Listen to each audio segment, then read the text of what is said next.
En aquel tiempo, Pedro, tomando la palabra, le dijo a Jesús: Señor, nosotros lo hemos dejado todo y te hemos seguido. ¿Qué nos va a tocar?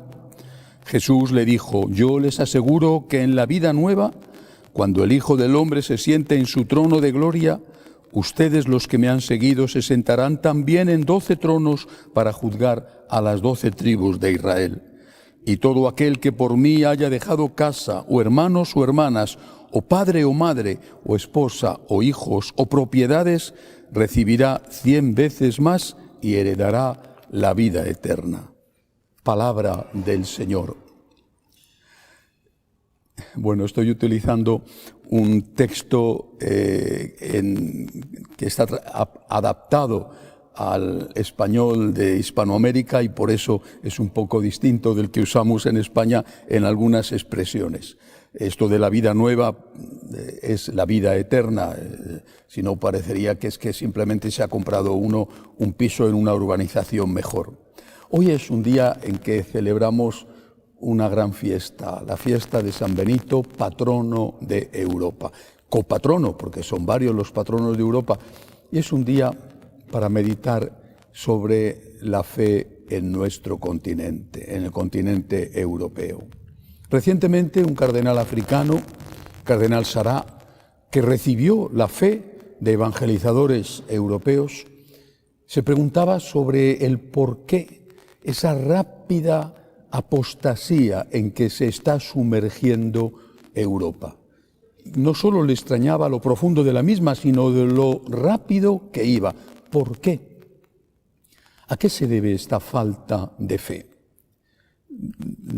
No es un continente que sea recién evangelizado, al contrario, ha sido evangelizador, ha llevado la palabra de Dios, el mensaje del Señor a todos los rincones del mundo, especialmente algunas naciones como España, y no solo España, también Francia o incluso otras.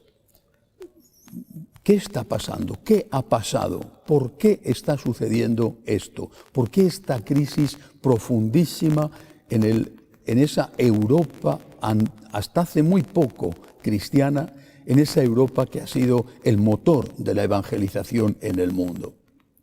Creo que de alguna manera nos ha contagiado a los europeos todo lo que ahí hemos vivido. Pienso en los llamados padres de la sospecha que entre el siglo XIX y el siglo XX sembraron veneno por doquier. Pienso en un Feuerbach, por ejemplo, que fue de alguna manera maestro de Marx, o en el propio Marx, con la duda sembrada o el ataque sembrado contra la religión, considerándola el opio del pueblo, o un Nietzsche, con su teoría sobre el superhombre, que sirvió de justificación teórica a Hitler, bueno, o un Freud, que al final considera que toda relación humana afectiva puede estar manchada de alguna manera por algún tipo de complejo hacia el padre o hacia la madre.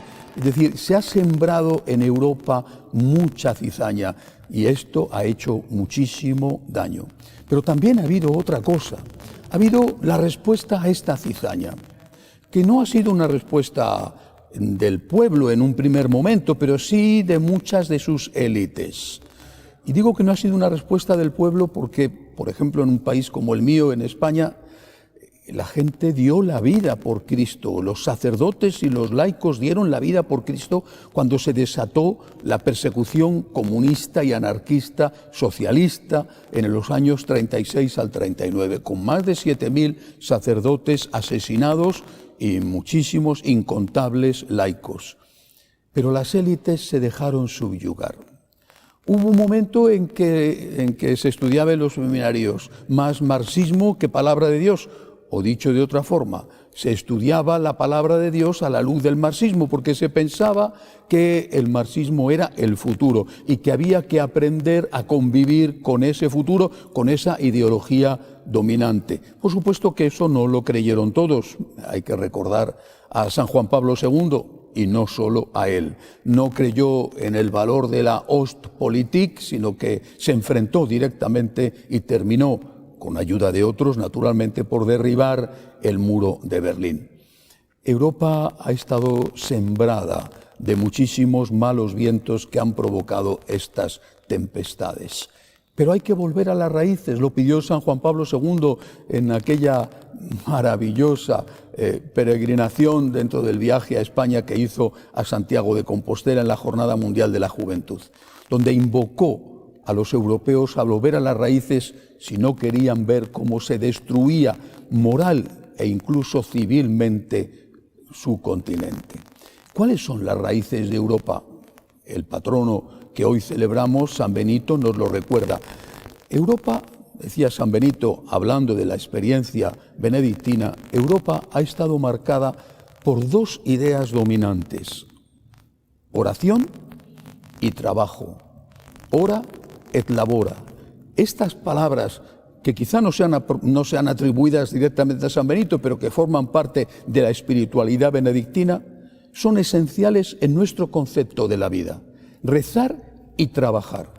Para nosotros el trabajo es muy importante, pero el trabajo no puede anteponerse a la vida espiritual. Cuando se antepone el trabajo a la vida espiritual, se convierte en una esclavitud y se convierte en una manera de vivir para ganar dinero, donde solamente importa lo que tienes, donde solo eres en tanto que tienes. El ser está sometido, subyugado al tener. Eres importante si trabajas en una empresa importante, eres importante si tienes un sueldo grande, una buena casa, un buen automóvil. El ser ha dejado de existir para dar paso al tener. El trabajo es esencial para nosotros y así creo que debe de ser. Pero el trabajo, sin la oración, sin la vida espiritual, termina por esclavizar al hombre, por despersonalizar al hombre. Por eso hay que volver a esa raíz benedictina, a esa raíz genuinamente católica. Ora et labora. Reza y trabaja. Trabaja mucho, pero reza también mucho. Reza y trabaja. Que nunca olvidemos las raíces si queremos que las plantas sigan dando fruto. Que nunca olvidemos que cuando hemos puesto a Dios en el primer lugar de la vida, todo queda perfectamente ordenado, porque Dios no te va a permitir que destruyas tu familia o que te destruyas a ti mismo. Dios no te va a permitir que hagas daño al otro o que lo utilices como un instrumento. Cuando Dios existe en tu vida, las cosas que están puestas en su sitio para ti y para los tuyos. Otro europeo, no hay que olvidarlo, Dostoyevski, que representa muy bien ese alma oriental de Europa, ese otro pulmón oriental del que hablaba también San Juan Pablo II. Dostoyevski, en Los hermanos Karamazov, le hace decir a uno de los protagonistas: si Dios no existe, todo está permitido. Eso es lo que ha sucedido en Europa. Hemos vivido pendientes del trabajo, del tener, de la prosperidad, quizá como consecuencia de haber padecido una guerra espantosa. Hemos vivido pendientes de eso y hemos olvidado a Dios. Hemos vivido pendientes del trabajo y hemos olvidado la oración. Tenemos que volver a nuestras raíces. Reza, reza y trabaja. Más Dios, y cuando haya más Dios, Europa será lo que fue y será de nuevo una luz para el mundo. Que así sea.